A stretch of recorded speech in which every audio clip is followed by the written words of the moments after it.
Historic launch, America and the first astronauts to head to space from U.S. soil in nearly a decade. Bob BEHNKEN and Doug HURLEY are now aboard the International Space Station talking about their experience. Our space reporter Roseanne ARAGON was in Florida for the launch and has more now on what the astronauts had to say.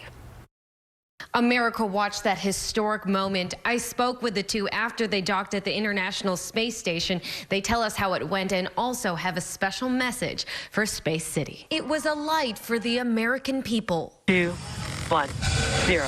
Ignition.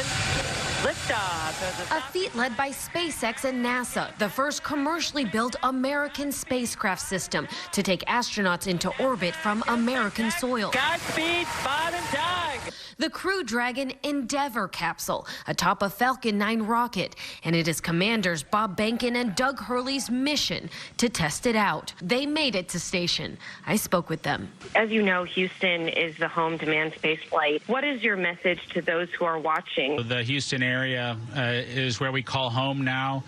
And it certainly is true that the home of Johnson Space Center, the home of human space flight, takes seriously that that's our home. That is the home of human space flight. I just had wonderful support, and I'm to all our friends and families at home, thank you guys for everything, and we just couldn't have done it without all of you. Take a message from NASA in that anything is possible.